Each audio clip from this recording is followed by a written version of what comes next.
বিজেপির পরিবর্তন সংকল্প যাত্রা, যে পরিবর্তন সংকল্প যাত্রা উত্তর 24 পরগনা নিমতা থেকে শুরু হয়েছে বিরাটি পর্যন্ত 2.5 কিলোমিটার এই দীর্ঘ পথ, যার নেতৃত্বে রয়েছেন সুকান্ত মজুমদার। কেন্দ্রীয় মন্ত্রী সুকান্ত মজুমদারের নেতৃত্বে এই পরিবর্তন সংকল্প যাত্রা চলছে।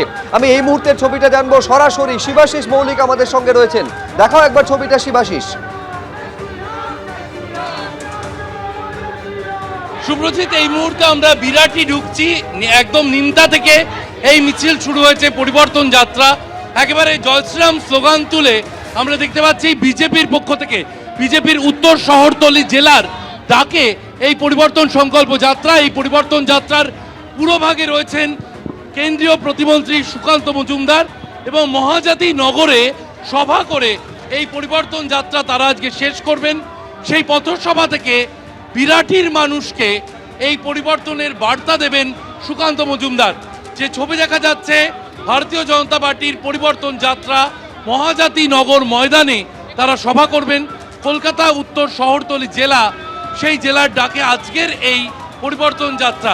আমরা জানি রাজ্য জুড়ে বিজেপি বেশ কয়েকটি পরিবর্তন যাত্রা করছে, কোথাও শুভেন্দু অধিকারী, কোথাও সুকান্ত মজুমদার, শ্রমিক ভট্টাচার্য প্রথম সারির নেতাদের সামনে রেখে তারা কিন্তু এই পরিবর্তন যাত্রা করছেন। এবং ডিসেম্বরে রাজ্যের 5টি যে সাংগঠনিক বিভাগ রয়েছে সেখানে তারা বৃহত্তর আকারে পরিবর্তন যাত্রা করতে চান।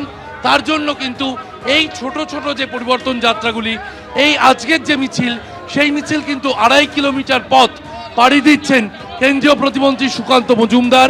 এবং যে ছবি আমরা দেখতে পাচ্ছি, সুকান্ত মজুমদার 2.5 কিলোমিটার এই মিছিল পার করে তারপর কিন্তু তিনি মহাজাতিনগর ময়দানে যাবেন, বিরাটির মহাজাতিনগর ময়দান, এবং এই মিছিল শেষে সভা করবেন। যে সভা থেকে কি বলবেন সুকান্ত মজুমদার সেদিকে নজর থাকবে।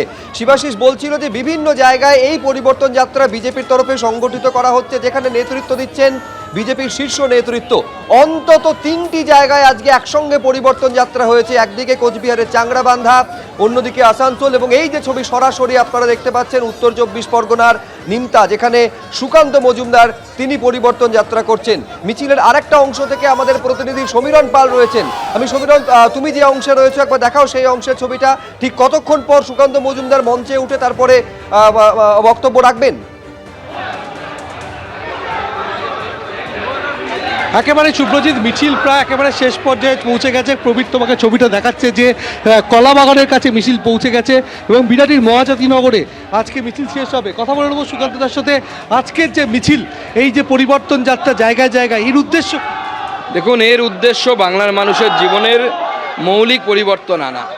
তৃণমূল কংগ্রেস সরকার আসার পর কিছু পরিবর্তন হয়েছে, সেই পরিবর্তন শুধুমাত্র কনফাইন্ড আছে তৃণমূল কংগ্রেসের নেতাদের পরিবার, নেতাদের সম্পত্তি, নেতাদের বাড়ি ঘর, নেতাদের জমি জায়গা গাড়ি অবধি। আমরা চাই বাংলার মানুষের জীবনের মৌলিক পরিবর্তন আসুক। বাংলার মানুষের জীবনের মৌলিক পরিবর্তন আনাটাই এই পরিবর্তন যাত্রার লক্ষ্য। তা তখনই সম্ভব হবে যখন বাংলায় বিজেপির সরকার প্রতিষ্ঠা হবে। বাংলায় বিজেপির সরকার প্রতিষ্ঠা হলে শিল্পায়ন হবে। শিল্পায়ন হলে বাংলার মানুষের হাতে, বাংলার শিক্ষিত বেকার যুবক যুবতীদের হাতে কর্মসংস্থান আসবে। এবং সেই কর্মসংস্থান না হলে আমরা এই বিপুল যে শিক্ষিত যুব সমাজ, এই যুব সমাজ বছরের পর বছর বাংলা ছেড়ে অন্য রাজ্যে গিয়ে তারা বাস করতে বাধ্য হচ্ছে, বাঙালি অন্য রাজ্যে যেতে বাধ্য হচ্ছে। আজকে সেই বাঙালিকে ঘরে ফেরানোর জন্য এই পরিবর্তন যাত্রা। তুমি শুনলে যে বাঙালিকে ঘরে ফেরানোর জন্য পরিবর্তন যাত্রা। বিরাটির মহাজাতিনগরে কিছুক্ষণ বাদে সভা হবে।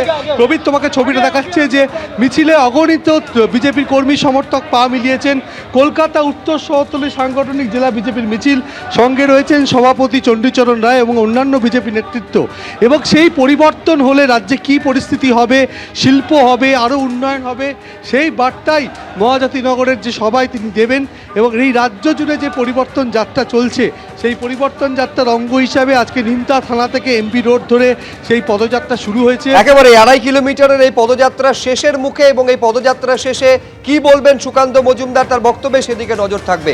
শিবাশিস এবং সমীরণ দুজনকেই ধন্যবাদ। কেন্দ্রের ওয়াকফ আইন মানতে অবশেষে পদক্ষেপ করল রাজ্য সরকার। জেলা শাসকদের নির্দেশিকা পাঠিয়ে বলা হলো 5ই ডিসেম্বরের মধ্যে রাজ্যের সমস্ত ওয়াকফ সম্পত্তির তথ্য কেন্দ্রের উমিদ পোর্টালে আপলোড করতে হবে। ফলে প্রশ্ন উঠছে, প্রথমে তীব্র বিরোধিতা করার পর শেষ পর্যন্ত কি কেন্দ্রীয় সরকারের ওয়াকফ সংশোধিত আইন মেনে নিল রাজ্য সরকার? সমালোচনায় সরব হয়েছে তৃণমূলের মন্ত্রী থেকে বিধায়ক। ডেডলাইন 5ই ডিসেম্বর, তার মধ্যে রাজ্যের সমস্ত ওয়াকফ সম্পত্তির তথ্য কেন্দ্রীয় পোর্টাল উমিদে আপলোড করতে হবে। সব জেলা শাসককে চিঠি পাঠিয়ে এই নির্দেশ দিয়েছে রাজ্যের সংখ্যালঘু বিষয়ক এবং মাদ্রাসা শিক্ষা দপ্তর। আর এই নির্দেশ ঘিরেই তৈরি হয়েছে বিতর্ক। তার কারণ খোদ মমতা বন্দ্যোপাধ্যায় শুরু থেকে সংশোধিত ওয়াকফ আইনের প্রবল বিরোধিতা করেছেন। आप लोग को दिल में दुख हुआ है वक़्फ़ प्रॉपर्टी के लेके, आप भरोसा रखिए बंगाल में ऐसा कुछ नहीं होगा। हम नहीं कह सकते हैं कि हमारा प्रॉपर्टी लेने का हक किसी का नहीं है, वैसे और किसी का प्रॉपर्टी लेने का हक हमारा भी नहीं है। কিন্তু এখন তৃণমূল সরকারই কেন্দ্রীয় পোর্টালে ওয়াকফ সম্পত্তির তালিকা আপলোডের নির্দেশ দিয়েছে। পশ্চিমবঙ্গের 8,000-এর বেশি ওয়াকফ এস্টেটের অধীনে থাকা 82,000-এর বেশি ওয়াকফ সম্পত্তির নথি কেন্দ্রীয় পোর্টালে আপলোড করতে হবে। এই নিয়েই শুরু হয়েছে জোর বিতর্ক। ক্ষোভ উগড়ে দিয়েছেন খোদ মমতা বন্দ্যোপাধ্যায়ের মন্ত্রিসভার সদস্য সিদ্দিকুল্লাহ চৌধুরী এবং তৃণমূল বিধায়ক হুমায়ুন কবির। আমাদের সরকার মুসলমানকে ইতিম অনাথ ভাবে। ওয়াকফ বোর্ড আজ পর্যন্ত কোনো ভালো মিটিং করেনি, এটা দুঃখের। বলির পাঠার মতো চড়িয়ে দিল আর কি। এটা মুসলমানকে বলা হচ্ছে তুমি বিষ খাও। ওয়াকফ বোর্ডের মেম্বার কি করেন? ঘাস খান তারা। ওয়াকফ বোর্ড ঘুমোচ্ছিল, নবান্ন নিশ্চয়ই জানতো। সরকার বললেন যে এটা মানা হবে না, তো আজকে হঠাৎ কি ঘটেছেন ওটা মুখ্যমন্ত্রী বলতে পারবেন, যে তিনি তখন বললেন না, এখন বলছেন হ্যাঁ এটা মানতে হবে। তাহলে আমি 1 বছর ধরে কেন চিৎকার করলাম, কেন বললাম যেখানে ওয়াকফ নিয়ে কোনো আন্দোলন করা যাবে না, দিল্লিতে যাও আন্দোলন করো, কেন বললাম? মানুষ তাহলে কি ভাববে? তৃণমূল সরকারের অবস্থানের ওপর ক্ষুব্ধ নওশাদ সিদ্দিকী থেকে তোহা সিদ্দিকী। রাজনীতির দলেরা তো বলছি যে বিজেপির বি টিম হচ্ছে তৃণমূল, আমরা কিন্তু বিশ্বাস করিনি। কিন্তু এখন দেখি ওই কথাটা সাধারণ মানুষও বলতে আরম্ভ করেছে। আমি ঠিক বুঝতে পারছি না মমতা ব্যানার্জি কি ইচ্ছাকৃতভাবে এই পশ্চিমবাংলাটাকে বিজেপির হাতে তুলে দিতে চাইছেন? এতদিন তিনি কি ঘুমাচ্ছিলেন? এতদিন কেন তাহলে বলেননি? কেন্দ্রের বিজেপি সরকার সংখ্যালঘুদের ওয়াকফ সম্পত্তি কাড়ার অপচেষ্টা করছে, মমতা ব্যানার্জি স্যার কাড়ার সুবিধাটা করে দিচ্ছে। ওয়াকফ নিয়ে মমতা বন্দ্যোপাধ্যায় যখন নিশানায়, তখন কটাক্ষ ছুড়ে দিয়েছে বিজেপি। হেলায় না পড়লে বিড়াল গাছে ওঠে না। আমি সিদ্দিকুল্লাহ চৌধুরীর স্টেটমেন্ট শুনতে চাই, তোয়া সিদ্দিকের স্টেটমেন্ট শুনতে চাই। যারা মমতা ব্যানার্জিকে বলেন যে মুসলিমদের প্রোটেক্টর, আমরা বলি মুসলিমদের মমতা ব্যানার্জি তেজপাতা হিসেবে ব্যবহার করেন। নবান্ন একটা বলেছে যে একটা নথিবদ্ধতার মধ্যে আনলে, আমি ওয়াকফ বিলের বিরুদ্ধে, ওটার বিরুদ্ধে আজও আছি আমরা। কর্পোরেশনে কত জমি আছে, ওয়েবসাইটে দিতে আমার ক্ষতি কি আছে? তাতে বরং ভালো যে গভর্নমেন্ট সেক্টরের যে জমিটা সেটা এনমার্ক হয়ে থাকবে। রাজ্য সরকারের নির্দেশিকায় বলা হয়েছে যেসব ওয়াকফ সম্পত্তি নিয়ে বিতর্ক রয়েছে সেগুলি এই পর্বে আপলোড করতে হবে না। আশাবুল হোসেন, সন্দীপ সরকার ও সোমনাথ মিত্র রিপোর্ট, এবিপি আনন্দ। এবিপি আনন্দ, এগিয়ে থাকে, এগিয়ে রাখে।